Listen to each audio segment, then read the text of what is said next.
इसलिए मोदी जी जब कोई भी बड़ा निर्णय करते हैं, राहुल बाबा तुरंत ट्विटर लेकर मैदान में आ जाते हैं।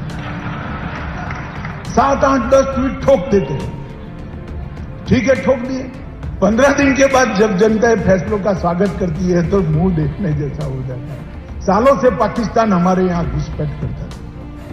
हमारे सेना के जवानों के सर काट कर ले जाते थे, पैर से अपमानित करते थे। दिल्ली के आकाओं के माथे पर जू नहीं रही। उरी और पुलवामा में हमला किया, एक बार एयर स्ट्राइक किया, एक बार सर्जिकल स्ट्राइक किया, घर में घुसकर जवाब।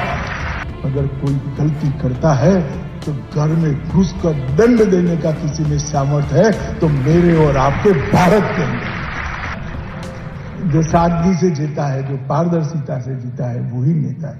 जिसमें बड़े फैसले लेने की क्षमता हो, वो ही नेता होता है। सालों से पाकिस्तान हमारे यहां घुसपैठ करता था। हमारे सेना के जवानों के सर काट कर ले जाते थे, पैर से अपमानित करते थे। दिल्ली के आकाओं के माथे पर जू नहीं रही।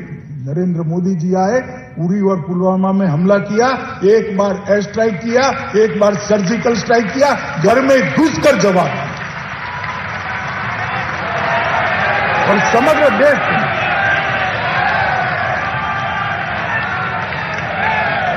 समग्र देश के अंदर एक आत्मविश्वास जगाया कि हमारे देश की सीमा और हमारे देश की सेना को कोई छेड़खानी नहीं करता सकता।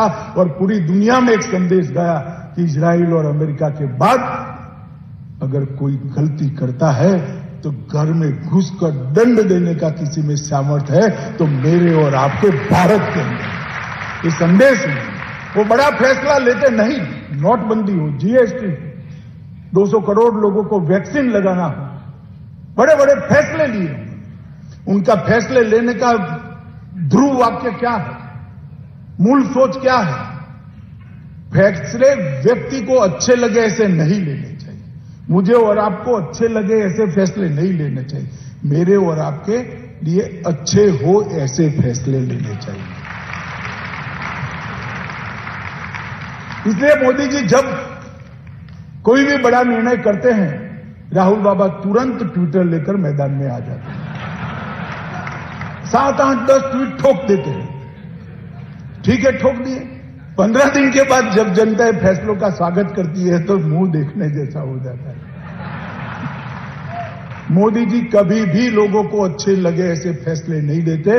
वोट बैंक के लिए साहसी फैसले लेते हैं। शायद लोग शुरुआत में नाराज भी होंगे, परंतु वो फैसले लोगों के लिए अच्छे फैसले होते हैं, देश के लिए अच्छे फैसले। जैसे हमें मलेरिया होते है तो क्विनाइन की गोली डॉक्टर देता है तो कटु तो लगती ही है। अरे डॉक्टर क्या खिला दिया तूने, खाना भी अच्छा नहीं लगता।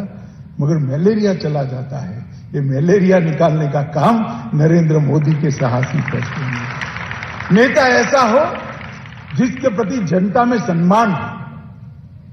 मैंने जैसा कहा, कोरोना के वक्त हम क्यों लड़ाई जीते और दुनिया के कई देश क्यों अच्छे से नहीं लड़ पाए, क्योंकि वहां सरकारें लड़ी थी, सिर्फ सरकारें लड़ी। यहां पर भारत सरकार, राज्य सरकार और 130 करोड़ लोग एक साथ आकर कोरोना के खिलाफ लड़े, इसलिए हमें लड़ाई जीती। और वो साथ लाने का काम नरेंद्र मोदी के प्रति विश्वास ने किया है। मित्रों, नेता ऐसा हो जिसका विश्व में सम्मान हो। आज ही तीसरी बार सर्वेक्षण आया है, हर 1.5 महीने में होता है। ये तीसरा सर्वेक्षण है। मोदी जी दुनिया में सर्वाधिक लोकप्रिय नेता है। नेता ऐसा हो जिसके लिए देश सर्वोपरि हो, देश के अलावा कुछ न हो। मित्रों, मोदी जी के कई फैसले ऐसे थे जो लिए अगर उल्टे पड़ते तो कहीं के न रहते, मगर उन्होंने देश के लिए फैसला लिया। चाहे सर्जिकल स्ट्राइक हो, चाहे एयर स्ट्राइक हो, चाहे नोटबंदी हो, चाहे जीएसटी हो, चाहे धारा 370 को उठाकर फेंक देना हो। हर फैसला राष्ट्र प्रथम के गुणों के आधार, राष्ट्र प्रथम के सिद्धांत के आधार पर लिया गया। मेरा जो होगा वो होगा, जनता नहीं स्वीकार करेगी तो देखा जाएगा। ज्यादा से ज्यादा क्या होगा, प्रधानमंत्री बदल जाएगा, मगर सफल हुए तो देश आगे बढ़ जाएगा। ईश्वर की भी कृपा साहसी लोगों के साथ रहती है, देश ही आगे बढ़ा। मित्रों, मैंने मोदी जी को कर्मठता से काम करते हुए देखा है। आज देश के प्रधानमंत्री हैं, चुनाव में 2 रैली कम कर देंगे तो क्या होगा, कौन पूछने वाला है, और क्या होगा, कुछ नहीं होगा। मगर वो हमेशा कहते हैं कि चुनाव जब होता है तब सर्वाधिक परिश्रम करने वाला कार्यकर्ता देश भर में मैं होना चाहिए, ये मेरी अपना फुटपट्टी है। और मैं आपको गारंटी से कहता हूं, कई चुनावों में मैंने ऐसे देखा है, लोकसभा और विधानसभा में, देश में अगर सर्वाधिक मेहनत करने वाला कार्यकर्ता ढूंढना है तो श्री नरेंद्र मोदी को ही ये नंबर देना पड़ेगा, इतनी मेहनत है। एक भावुक राजनेता है, लीडर, सेनापति है। और शिवाजी महाराज के लिए स्वामी रामदास ने कहा था, शिवाजी ने जब छत्रपति बन गए तब संदेश वाहक भेजा था कि मेरे लिए एक वाक्य का संदेश क्या है। तब उन्होंने कहा था, उपभोग शून्य स्वामी बनना। तब पूछा गया कि उपभोग शून्य स्वामी क्या है, तो उन्होंने कहा तेरे पास अब राजकोष है, राज की सेना है, बड़े बड़े महालय है, राज का पूरा खजाना है, इसका मालिक तू हो गया क्योंकि अब तू राजा है। परंतु उसका उपयोग, उपभोग, उसका उपयोग अपने लिए शून्य करना, कभी न करना।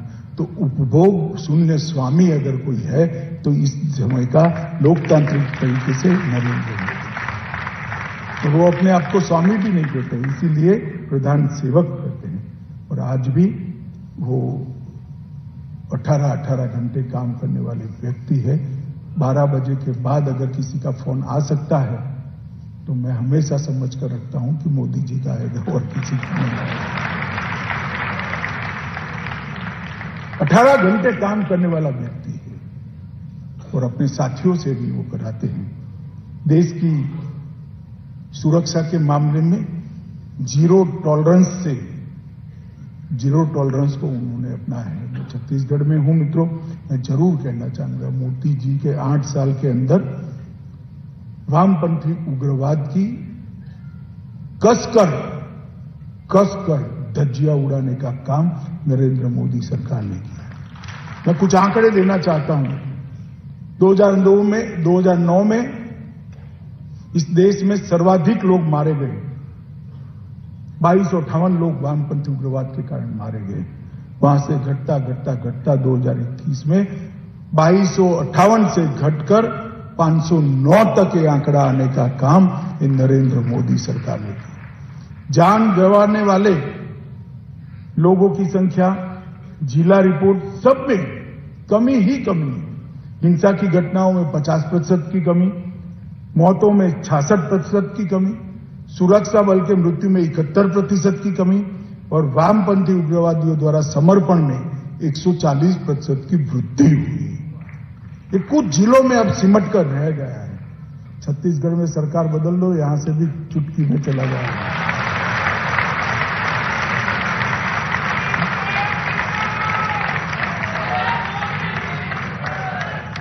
नहीं तो देश की सुरक्षा के लिए मोदी जी ने दृढ़ता से काम किया है। कई सारे ऐसे काम किए हैं कि हर गांव में बैंक पहुंचाने का अभियान होता है। 30 सर्वाधिक जिले जो छत्तीसगढ़ के हैं उसमें 1253 शाखाएं खोलने का काम किया है। लगभग 2343 मोबाइल टावर लग चुके हैं नए वामपंथी उग्रवादी क्षेत्रों के अंदर और 2542 नए लगने वाले हैं। 243 आवासीय एकलव्य विद्यालय बनाने का काम हुआ है। मित्रों, उन्होंने कई चैलेंजिंग चीजों को भी लिया है, जैसे शिक्षा के क्षेत्र में ढेर सारा किया। मैं पूरी मीमांसा करना नहीं चाहता, मगर सबसे कठिन काम क्या है, जिनका शिक्षा का अभ्यास है उनको कठिन है। मालूम है कि 2 ही बड़े मसले हैं जो बहुत दिक्कत देने वाले हैं देश को। एक तो एनरोलमेंट 100% होना चाहिए, हर बच्चा स्कूल में दाखिला लेना चाहिए और फिर ड्रॉप आउट नहीं होना चाहिए, कम से कम 10वीं तक वो परीक्षा पास करना चाहिए। तो 100% बच्चे स्कूल में एनरोल हो और 100% बच्चे एसएससी से बाहर निकले। नरेंद्र मोदी जी ने गुजरात के अंदर जब मुख्यमंत्री बने तब एनरोलमेंट 66% था। जब उन्होंने अपना मुख्यमंत्री काल का टाइम समाप्त करके प्रधानमंत्री बने तो एनरोलमेंट 99.78% था, 66% से 99.8%। और ड्रॉप आउट रेशियो जो 36% था, उससे ड्रॉप आउट रेशियो 0 कर दिया। एक भी बच्चा जो आ गया वो जा नहीं पाता था, उसको स्कूल में कंटिन्यूअसली 10वीं तक पढ़ता था। इस प्रकार के काम स्वास्थ्य में भी ढेर सारे काम किए हैं, मैं पूरी कहना नहीं चाहता, मगर इसमें सबसे बड़ा काम क्या होता है तो माता मृत्यु दर और बाल मृत्यु दर को कम करना और डिलीवरी को 100% इंस्टीट्यूशनलाइज करना। मोदी जी ने गुजरात के अंदर इसमें बहुत अच्छे ढंग से आंकड़ों को सुधारने का काम किया था। मित्रों, मोदी जी के नेतृत्व में देश ने अनेक उपलब्धियां प्राप्त की। सबसे बड़ी उपलब्धि जब वो मेक इन इंडिया कहते थे तब राहुल बाबा हंसते थे। आज उनको मालूम पड़ रहा है, देश को मालूम पड़ रहा है कि भारत दुनिया का उत्पादन का बहुत बड़ा हब बन रहा है, स्टार्टअप का हब बन रहा है, यूनिकॉर्न स्टार्टअप का हब। मित्रों, ये सोचने की पंगुता जिनके अंदर है उनको ही मखौल उड़ाने का साहस होता है। जो लक्ष्य तय कर मेहनत कर आयोजन कर विश्लेषण कर पुनः आयोजन कर लक्ष्य की ओर द्रुत गति से बढ़ते हैं, उनको सफलता ही मिलती है। और मोदी जी ने 8 साल के अंदर समग्र विश्व के अंदर भारत को उत्पादन का हब बनाने में बहुत बड़ी सफलता प्राप्त करी है। सबसे ज्यादा निर्यात अगर 75 साल में कोई एक वर्ष में हुआ है तो 21-22 के वित्तीय वर्ष में हुआ है। मित्रों, भारत निर्यातक देश बन रहा है, भारत कृषि में आत्मनिर्भर बन रहा है। और उन्होंने आजादी के अमृत महोत्सव के वर्ष में हमारे सामने लक्ष्य रखा है कि आत्मनिर्भर भारत की नींव डालना। और जब देश की आजादी की शताब्दी मना रहे हो तब आत्मनिर्भर भारत करना। कई सारे फैसले किए, धारा 370 और 35A को खत्म कर दिया, ट्रिपल तलाक को खत्म कर दिया, सिख दंगों की SIT बनाई गई, आसाम एकॉर्ड की आत्मा को पुनर्जीवित किया, NPA को जो 52 लाख करोड़ का था उसको खत्म करने की ओर गए, 1 रैंक 1 पेंशन की। अगर आप लोगों को मेरा वीडियो अच्छा लगा तो लाइक शेयर सब्सक्राइब जरूर कर लेना।